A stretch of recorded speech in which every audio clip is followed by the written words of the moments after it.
विद्युत मोटरें हमारे दैनिक जीवन के कई क्षेत्रों में पाई जा सकती हैं। हालांकि इनके कई प्रकार होते हैं, सभी विद्युत धारा के चुंबकीय प्रभाव का उपयोग करते हैं। जब किसी तार में धारा प्रवाहित होती है तो उस तार के चारों ओर एक चुंबकीय क्षेत्र उत्पन्न होता है। इस प्रकार उत्पन्न चुंबकीय क्षेत्र की शक्ति फील्ड उस तार में प्रवाहित धारा की तीव्रता और तार से दूरी पर निर्भर करती है। धारा द्वारा उत्पन्न चुंबकीय क्षेत्र को तार को कुंडली में लपेटकर और भी मजबूत किया जा सकता है। इस प्रकार बनाई गई कुंडली विद्युत चुंबक होती है, जो सभी विद्युत मोटरों में पाई जाती है। विद्युत चुंबक की शक्ति और उसके ध्रुवों की स्थिति को उसमें प्रवाहित धारा के अनुसार समायोजित किया जा सकता है। विद्युत धारा एक चुंबकीय क्षेत्र उत्पन्न कर सकती है, लेकिन चुंबकीय क्षेत्र भी विद्युत धारा उत्पन्न कर सकता है। इस घटना को विद्युत चुंबकीय प्रेरण कहा जाता है। विद्युत धारा केवल एक परिवर्तित हो रहे चुंबकीय क्षेत्र द्वारा प्रेरित की जा सकती है। यदि किसी कुंडली के पास चुंबकीय क्षेत्र बदलता है तो कुंडली में एक वोल्टेज प्रेरित होता है और एक विद्युत धारा उत्पन्न होती है। इस धारा का भी एक चुंबकीय क्षेत्र होगा, इसलिए दोनों चुंबकीय क्षेत्र एक दूसरे के साथ परस्पर क्रिया कर सकते हैं। इस घटना का उपयोग कुछ विद्युत मोटरों में किया जाता है। विद्युत मोटरों के दो मुख्य प्रकार होते हैं, प्रत्यक्ष धारा या डीसी और प्रत्यावर्ती धारा या एसी। जैसा कि उनके नाम से पता चलता है, डीसी मोटर प्रत्यक्ष धारा द्वारा संचालित होते हैं। उनका स्टेटर एक स्थायी चुंबक होता है और उनका रोटर एक विद्युत चुंबक होता है। घूर्णनशील कुंडली पर धारा को एक स्लाइडिंग संपर्क और कार्बन ब्रश के माध्यम से लगाया जाता है। इस पर लागू की गई विद्युत धारा के परिणाम स्वरूप कुंडली एक चुंबक बन जाती है। यह स्थायी चुंबक की ध्रुवीयता के साथ स्वयं को संरेखित करने के लिए घूमती है। हालांकि सही दिशा में संरेखित होने से पहले कम्यूटेटर में विद्युत धारा की ध्रुवीयता इंडही उलट दी जाती है।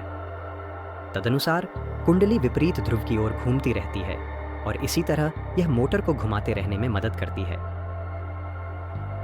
विद्युत मोटर का दूसरा मुख्य प्रकार ऐसी मोटर है जिसमें समकालिक और असमकालिक मोटर शामिल होते हैं। समकालिक मोटरों में ओफ्राइंड रोटर पर आवर्ती धारा, जो समय समय पर दिशा बदलती है, लागू की जाती है।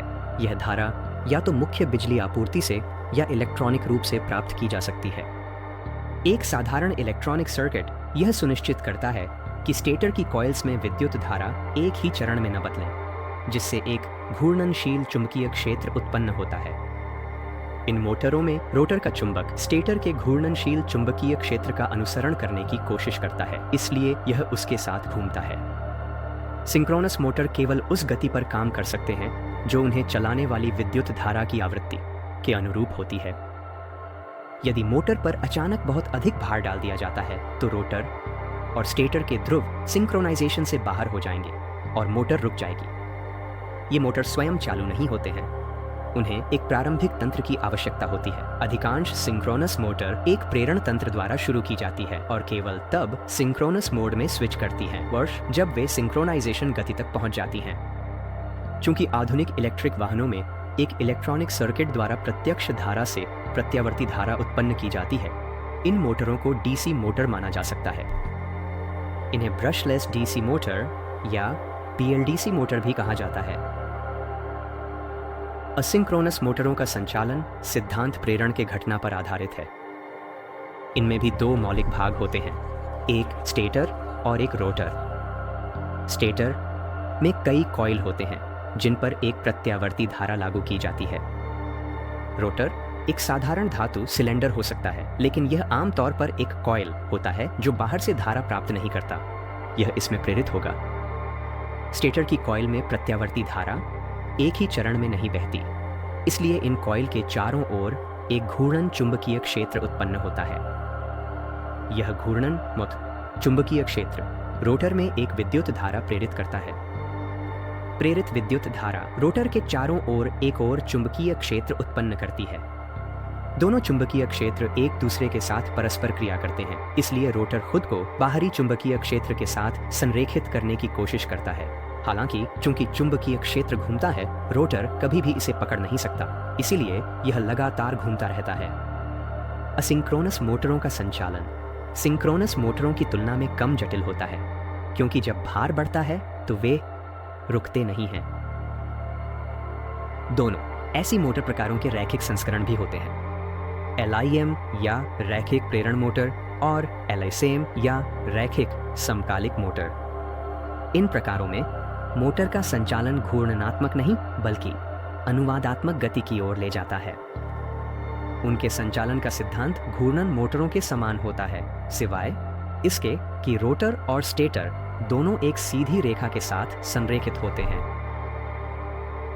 स्टेपर मोटर उन उपकरणों में उपयोगी होते हैं जहां यह जानना आवश्यक होता है कि मोटर कितने सटीक कोण या स्टेप से घूमती है, जो एक निश्चित मात्रा में विद्युत धारा के परिणाम स्वरूप होता है।